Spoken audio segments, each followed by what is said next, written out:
ఊపిరున్నంత వరకు ఎన్ని కష్టాలు ఎదురైనా బంధాన్ని బ్రతికించుకుంటాను అని పంచభూతాల సాక్షిగా ఆ తాళిని గుండెల మీదకి తీసుకున్నావు.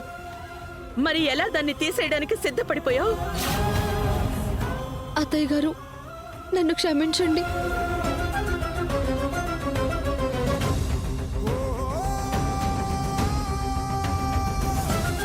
నాకు తప్పట్లేదు అత్తయ్య, ఇవ్వాల్సి వస్తోంది. ఏం చేయాలో నాకు అర్థం కాలేదు అత్తయ్య గారు.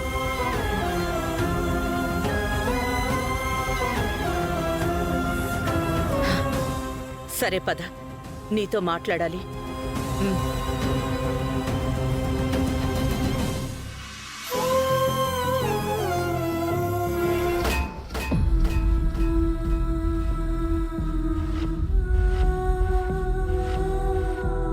శరణ్య, నీకేమైనా పిచ్చి పట్టిందా? మొగుడు వార్నింగ్ ఇచ్చాడని నువ్వు విడాకులు ఇచ్చేయడానికి రెడీ అయిపోయావా? దర్శనున్న పరిస్థితుల్లో ఇలాగే మంచి చెడు తేడా లేకుండా మాటలు అనేస్తాడు. ఆ మాట నువ్వెందుకమ్మా వినాలి?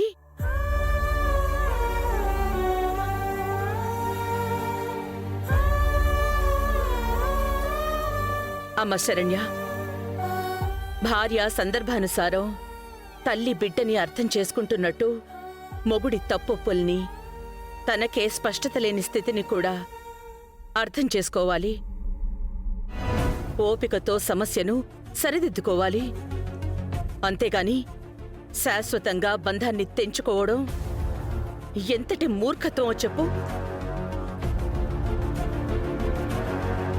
ఆయనకి దూరం అవ్వాలని నాకైనా ఎందుకుంటుంది అత్తయ్య గారు? ఇదంతా ఆయనే కోరుకున్నారు. కోరుకుంటే దూరం అయిపోతావా?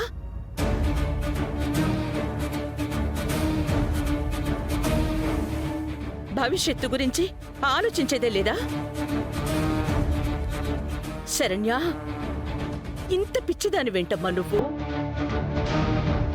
జీవితంలో నువ్వు చాలా మోసపోతున్నావు తల్లి. అది నీకు అర్థం కావట్లేదు. నీ భర్త నీకు విడాకులు ఇస్తున్నాడు అని ఏడుస్తున్నావు. కానీ ఎవరి వల్ల నీ కాపురం ఇలా అయ్యిందో నువ్వొక్కసారైనా ఆలోచించావా?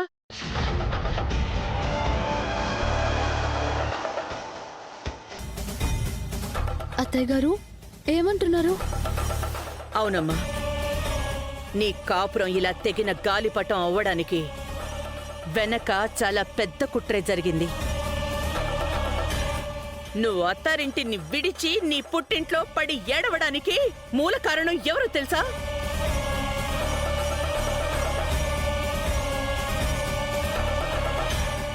ఆ పేరు వింటే మనసు ముక్కలై అనుబంధం అనే మాట మీదే అసహ్యం వేస్తుందేమోనమ్మా. అత్తయ్య గారు, ఎవరని చెప్తున్నారు? అది ఎవరత్తయ్య గారు? నువ్వు అక్క అంటూ ఆప్యాయత పెంచుకున్న అనన్య.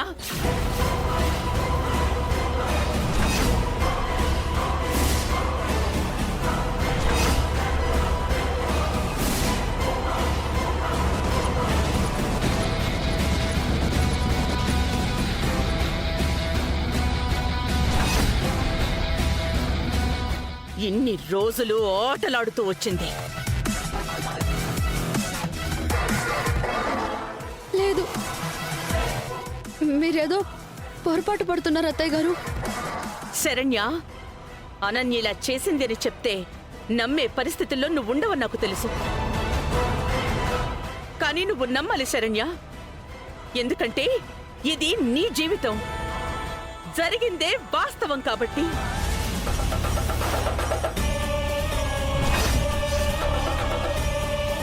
శరణ్య, ఈ మాటకు ఆన్సర్ చెప్పు. నిజానికి దర్శన్కి నీకు ఇంత దూరం ఏర్పడ్డానికి సమీర చనిపోవడమే కదా రీజన్?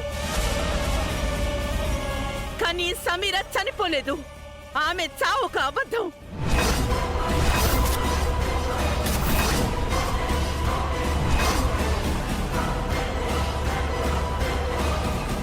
సమీర చావనే పేరుతో దర్శన్ నీ మీద మరింత ద్వేషం పెంచుకునేలా చేసింది ఆ అనన్య.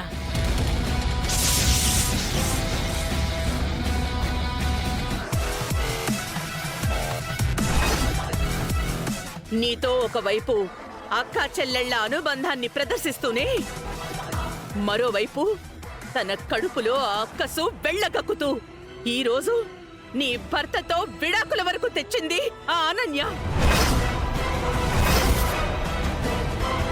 ఇది కాయిన్కి ఒకవైపు శరణ్య. నిన్ను దర్శన్కే కాదు, దర్శన్తో పాటు మన పూర్తి కుటుంబానికి నిన్ను దూరం చెయ్యాలనే అనన్య వేసిన మరో ఎత్తు నీకు తెలుసా?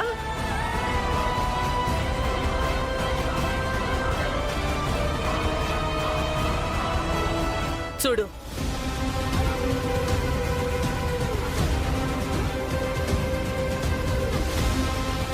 ఇది దర్శన్ గురించి నువ్వు తప్పుగా రాసావని అందరినీ నమ్మించిన ఉత్తరం. ఇది రాసింది దర్శన్ గారే కదా? కాదు, అనన్య.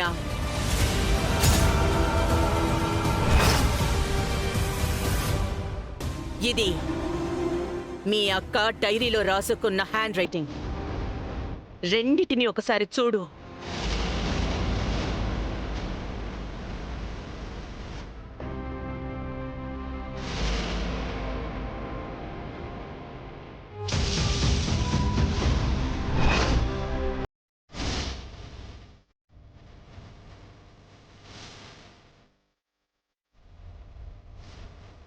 తన గురించి నువ్వే తప్పుగా ఉత్తరం రాసినట్టు బ్లేమ్ చేయటం. నీ భర్త నిన్నిలా కాటేయటానికే ప్లాన్ చేశాడు. అనన్య, నిన్ను దర్శన్ని విడగొట్టడానికి చేస్తున్న ప్రయత్నం ఈరోజు ఆవిష్కృతమైంది. అసలు నువ్వు నా ఇంటికి కోడలుగానే రావద్దు అని తను మొదట్నుంచి చెయ్యని ప్రయత్నం అంటూ లేదు. నిశ్చితార్థం ఉంగరం కూడా చేతికి లేకుండా వెళితే ఉండు, సీట్కి ఇప్పుడే ఫోన్ చేసి నగలన్నీ వెనక్కి తీసుకురమ్మని చెప్తాను. ఈ నగ మనదే కదా, మా దగ్గర లేదు అని చెప్పారు కదా.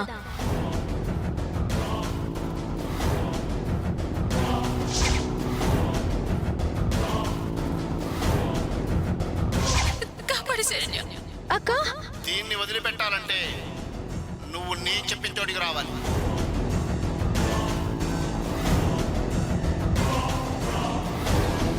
మా అక్క ఎక్కడుందో చెప్పు. నిన్ను ఇక్కడికి తీసుకురామని చెప్పి మీ అక్కే మాకు డబ్బులు ఇచ్చింది. వాళ్ళందరూ వైకుంఠానికి వెళ్తారు.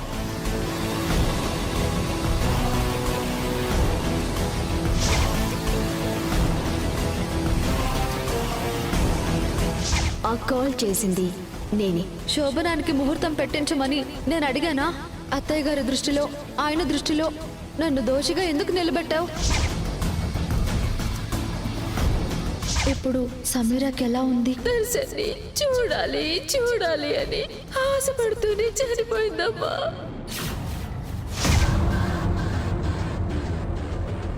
కనీసం ఆ ఫేస్ వాష్ చేసుకో.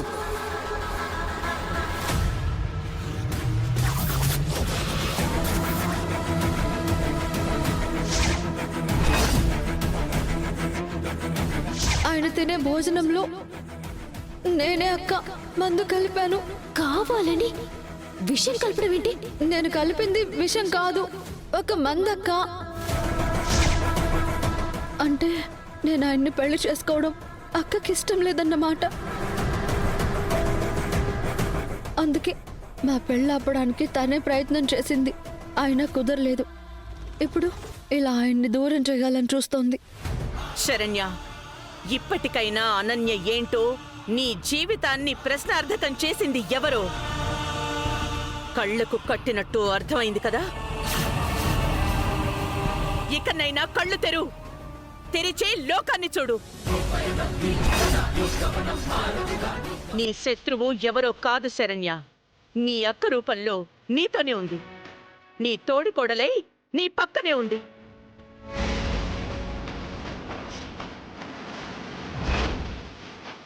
ఇక నుంచి నువ్వు తస్మాత్ జాగ్రత్త కాదు, తరిమి కొట్టాలి తనని. నీ కాపురం కూల్చాలి అన్న దాని కళ్ళ ముందే నీ మొగుడి ప్రేమని గెలిచి చూపించు. నీ సంసారాన్ని నువ్వే నిలబెట్టుకో శరణ్య.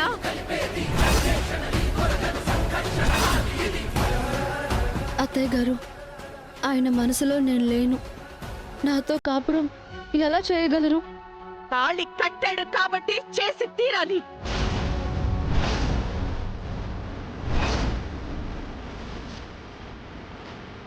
ఎప్పటికీ నీ ప్రేమే గొప్ప. ఆ నమ్మకమే నీ భర్త నీకు దగ్గర చేస్తుంది.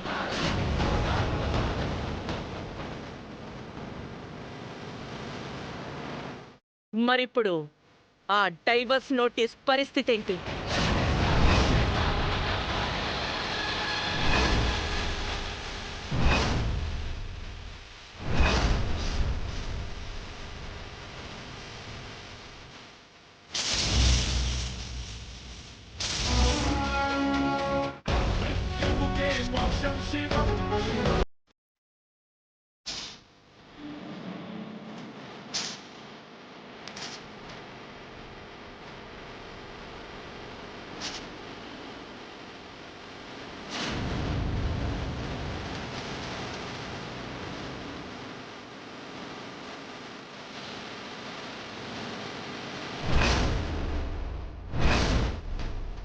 అనయ్య,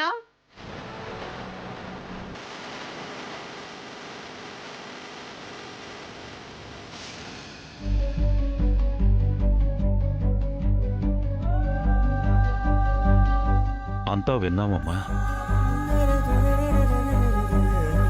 అనన్యే తన చెల్లి జీవితాన్ని నాశనం చేయడానికి ఎంత విషాన్ని కక్కుతుందని మేం ఊహించలేకపోయామమ్మా. చాలా బాధగా ఉందమ్మా.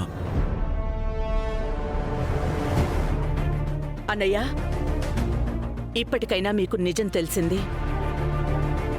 గతాన్ని తలుచుకుని బాధపడ్డం కాదు, శరణ్య భవిష్యత్తుని బాగుపరచడం ముఖ్యం. ఇక విడాకుల గురించి మీరేం బెంగపడకండి. అతి త్వరలో శరణ్య కాపురానికి బయలుదేరుతుంది. మీరిక ధైర్యంగా ఉండండి. అనన్యతో జాగ్రత్తగా ఉండండి. ఇంకా దాంతో జాగ్రత్తలేంటి ఆనంద గారు? దాని సంగతి ఏంటో తేల్చి పారేస్తాను.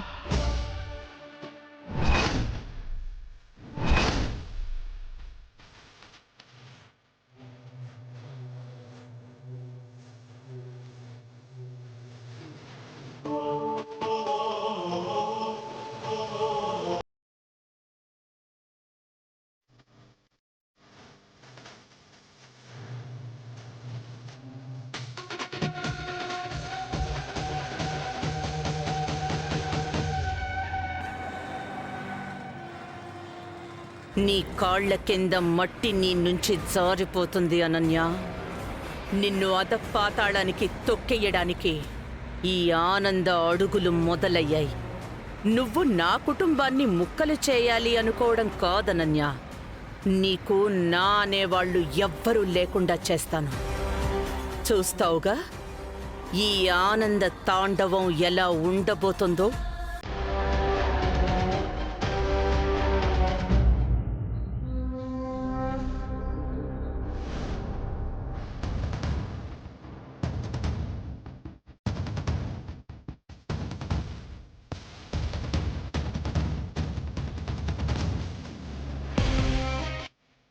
సో మొత్తానికి ఆనంద భైరవికి నువ్వు బతికున్నావని తెలిసిపోయింది. ఇప్పుడు నీ బతుకు ఏమైపోతుందా అని నువ్వు వణికిపోతున్నావు, అంతేనా? నీకు అంత సింపుల్ గా అనిపిస్తుందా నా ప్రాబ్లం? కాంప్లికేట్ చేసుకుంది ఎవరు? నువ్వు గుడికొచ్చావు కాబట్టి చచ్చావన్న మాట అబద్ధమని ఆనంద భైరవికి తెలిసిపోయింది. చూడు, గోటితో తెగిపోయే విషయాన్ని గొంతు తెగిపోయే వరకు తెచ్చుకున్నాం. చిచా, అయ్యిందేదో అయిపోయింది. ఇప్పుడు రిపీ ప్రోగ్రాం కాదు సమీరా, సరికొత్త వ్యూహరచన చేయాలి. ఎస్.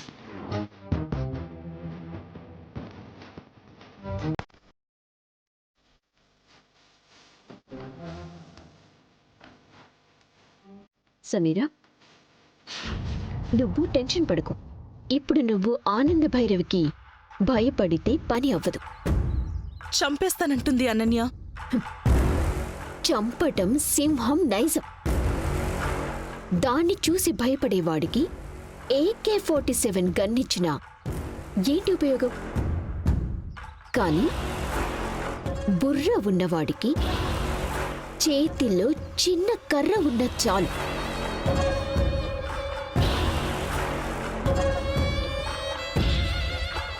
ఇక్కడ నీ చేతిలో ఉన్న కర్ర దర్శన్. తనని నీ బుర్రతో సరిగ్గా వాడుకోవటమే నీ ఫ్యూచర్. కానీ ఎలా అనన్య? ఏముంది, నిన్ను కొట్టింది కదా ఆ ఆనంద భైరవి.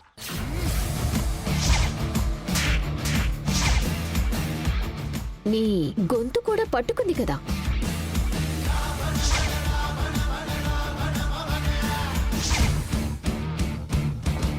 ఈ పాయింట్స్ ని బేస్ చేసుకుని దర్శన్ని నువ్వు ఊపిరాడనంతగా ప్రూవ్ చేయాలి. అది ఎలా ఉండాలి అంటే, అమ్మంటేనే ఆ కొడుకు గుండెల్లో అగ్గి పుట్టాలి. ఆవిడ మాట వినబడితే చాలు ద్వేషం లావాలా ఉబికి ఉబికి రావాలి.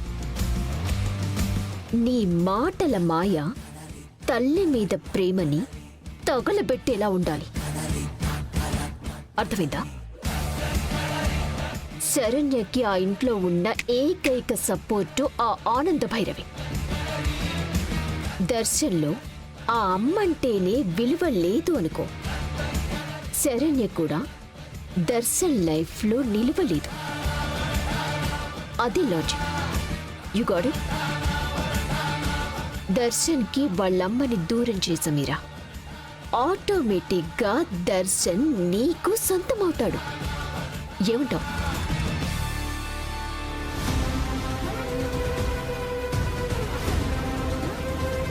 ఏ సమీరా, నీకు నా మాట మీద నమ్మకం కలుగుతుందా లేదా?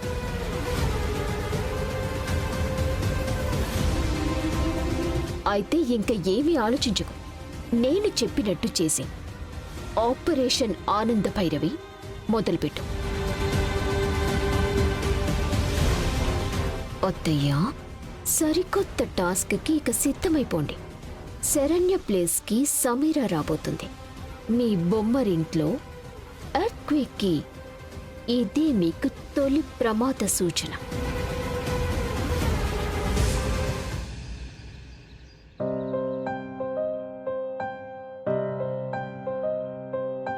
నువ్వు అత్తారింటిని విడిచి నీ పుట్టింట్లో పడి ఏడవడానికి మూల కారణం ఎవరు తెలుసా?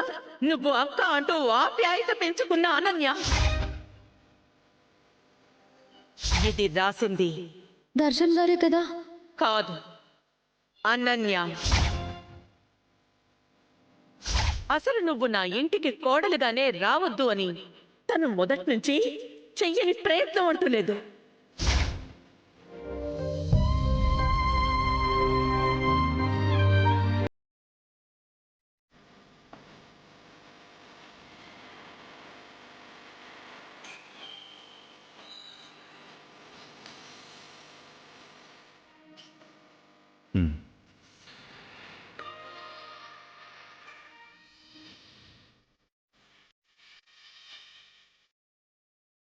ఇంకా దాని గురించి ఆలోచిస్తున్నావా అమ్మా?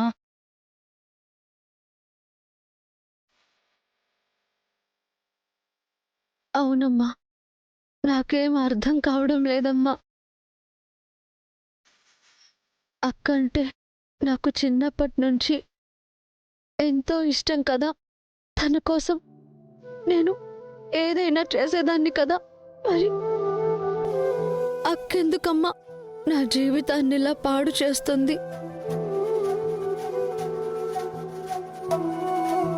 నేనేం తప్పు చేశానమ్మా?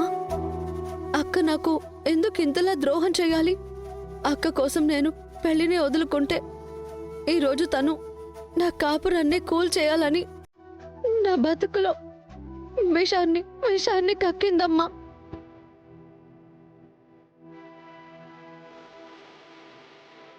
నా కాపురం నేల కోలిస్తే అక్కకొచ్చే సంతోషం ఏముందమ్మా? నేను తన తోడబుట్టిన చెల్లెల్ని. నా మీద అక్కకి ఎందుకంత పగ? నువ్వు అనన్య తోడబుట్టిన చెల్లివి కాదమ్మా. అనన్య మా కన్న కూతురు కాదు, కాంచన కన్న కూతురు. అమ్మా, ఎవరైనా సొంత చెల్లెల్ని ఇలా భర్త నుంచి దూరం చేయాలని ఆలోచిస్తారా? నా వల్ల కావడం లేదమ్మా. తను అసలు ఎందుకు ఇలా చేస్తుందో నాకు అర్థం కావడం లేదు.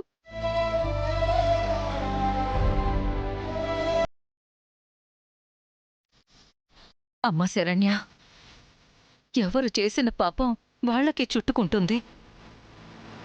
నువ్వేం బాధపడకమ్మా. ఇప్పటికైనా మనకు నిజం తెలిసింది కదా. ఇక ముందు ఎలా ఉండాలో, నీ కాపురాన్ని ఎలా సరిచేసుకోవాలో అది మాత్రమే ఆలోచించు. నీ భర్త నువ్వు సంతోషంగా బతకాలి.